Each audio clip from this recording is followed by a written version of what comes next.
नमस्ते, welcome to heat happy energy Amor tarot. चलिए आज देखते हैं कि आपके पर्सन के क्या कन्फेशंस हैं। अगर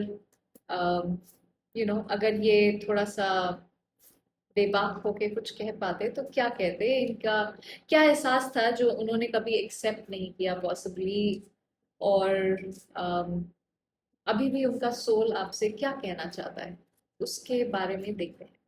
तो पहली एनर्जी है फीनिक्स की। देखिए, अ, उनका इनर डायलॉग ये कह रहा है कि कहीं ना कहीं ये बदल गए हैं, कुछ एक नई शुरुआत करना चाहते हैं। हो सकता है बदलने की कोशिश कर रहे हैं। कुछ लोगों के लिए ये इंसान बदल चुके हैं, कुछ लोगों के लिए ये बदलने की कोशिश कर रहे हैं। ये कार्ड एक जैसे रीबर्थ, सेकंड चांसेस और ट्रांसफॉर्मेशन का सिग्नल देता है बेसिकली।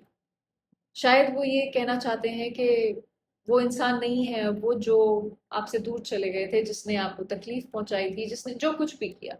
कुछ शिफ्ट हुआ है इस इंसान के अंदर, मगर ये बात कहने की हिम्मत नहीं हुई इनमें। देखिए, इनका दिल कह रहा है कि मुझे एक और मौका चाहिए, पर ईगो जो है वो जुबान को बंद कर रही है यहाँ पे। नेक्स्ट एनर्जी है कॉफी कप। देखिए, आपके साथ एक जो सिंपल मोमेंट्स को आप दोनों ने गुजारे हो उनको मिस करते हैं। कहीं कॉफी की डेट्स या लंच, डिनर, मूवीज, जो भी कैजुअल चीजें एक कपल करता है। सो वो बातें, वो कनेक्शन, वो मोमेंट्स को ये मिस करते हैं। उनका ईगो कहता है ये कैजुअल था, लेकिन दिल जानता है कि ये एक सेफ स्पेस था, ये एक सीक्रेट एनर्जी है। तो देखिए, उनका दिल कह रहा था मैं खुद को तुम्हारे से ज्यादा, तुम्हारे साथ ज्यादा कंप्लीट महसूस करता हूँ या करती हूँ। तो यहाँ पे ये कहना चाहते हैं कि आपके साथ जो भी जैसा भी ये महसूस करते हैं, अम, वो उन्होंने कॉफी में डाल के पी ली बात। ओके, तो वो अम, आपको कह नहीं पाए वो चीज। अब अगर आपको लगता है ये रीडिंग आपसे रेजोनेट करती है तो सब्सक्राइब जरूर करिएगा।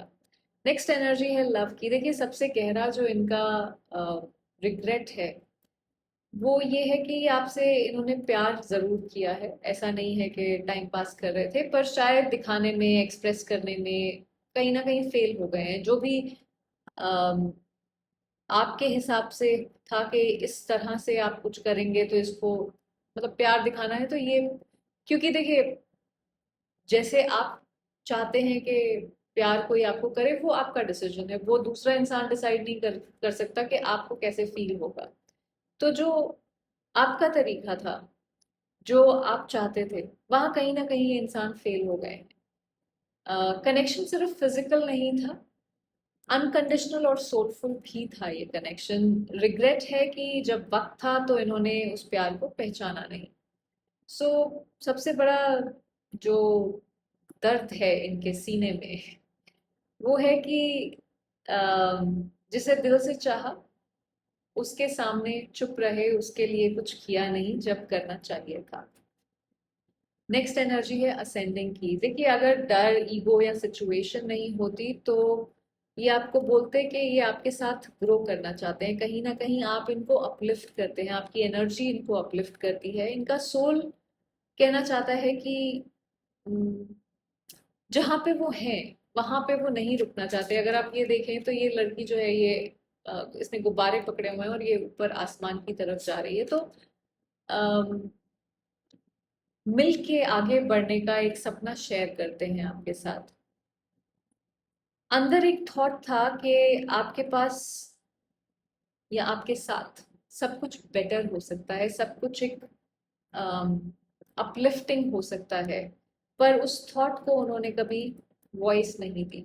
सो ये क्योंकि सारे साइलेंट कन्फेशंस हैं, तो इसलिए मैं बार बार बोल रही हूँ कि उन्होंने बोला नहीं या वॉइस नहीं दी। नेक्स्ट एनर्जी है चेजर की। देखिए, अभी भी इमोशनल लेवल पे आपका पीछा कर रहे हैं, ऐसे हाँकते हुए। अम, चाहे दूर क्यों ना दिखे, पर एनर्जी लेवल पे, इमोशनल लेवल पे कहीं ना कहीं आपको स्टॉक कर रहे हैं। आपके आपकी एनर्जी को उन्होंने छोड़ा नहीं है, वो तार अभी भी जुड़ी हुई है आपके साथ। इनका सोल आपकी वाइब्रेशन से जुड़ा हुआ है जैसे। कभी कभी ये कार्ड ना एक अबैंडनमेंट, फियर या डीप अटैचमेंट का भी इंडिकेटर होता है। तो वो दूर होकर भी इमोशनली आपके पास जैसे घूम रहे हैं। इनका दिल अभी भी क्लोजर नहीं चाहता है, यहाँ पे कनेक्शन चाहता है। इनका सोल डेफिनेटली आपसे कनेक्शन चाहता है, जो मुझे यहाँ लगता है। देखिए, अभी भी किसी तरह की कोई डेस्परेशन मुझे यहाँ फील होती है, चाहे फेस पे मास्क लगा हुआ हो। इनका दिल जो है वो अंदर से कहीं ना कहीं चीख चिल्ला रहा है कि अ, मुझे लगता है कि जैसे मैंने सब कुछ खो दिया है। इनके एक्शंस चाहे पैसिव हो, इमोशंस पैसिव नहीं है, जो मुझे यहाँ पे लगता है। शुरुआत में इन्होंने शायद इस रिश्ते को लाइटली लिया और सिर्फ अपनी कन्वीनियंस के हिसाब से चलते रहे, लेकिन अंदर ही अंदर इमोशनल बॉन्ड फिर भी गहरा होता गया। और अब इन्हें रियलाइज हो रहा है कि इन्होंने एक इमोशनल एंकर खो दिया है शायद किसी तरह का। देखिए, वो कहना चाहते हैं पर नहीं कह पाएंगे। तो आप सुनना चाहते हैं पर कुछ कहने को मिल ही नहीं रहा है यहाँ पे उनको। अम, लेकिन अब आप ये जानते हैं कि उनका दिल क्या बोल रहा है इस रीडिंग के बाद। तो देखिए, ये सच आपको क्लोजर भी दे सकता है और एक नजरिया भी दे सकता है। वो आपको डिसाइड करना है कि आप यहाँ पे आपके लिए क्या ठीक है, क्योंकि जो आपके लिए ठीक है उस थॉट के साथ जाइए, इसके साथ नहीं कि मुझे वेट करना चाहिए, वो मुझसे प्यार करते हैं। प्यार व्यार एक अलग चीज है। पर अगर एक इंसान आपको वो बेसिक रिस्पेक्ट नहीं देता है, बेसिक दैट वो लव नहीं फील करवाता है जो उसको कराना चाहिए, और उसको एहसास है कि उसको कराना चाहिए, तो फिर आप देखिए आपको क्या, आपके लिए बेटर क्या है। वो जो कर रहा है उसको करने दीजिए, अपनी अपनी मेंटल इमोशनल हेल्थ पे फोकस करिए। आई होप इससे आपको कुछ क्लैरिटी मिली हो। Thank you for watching.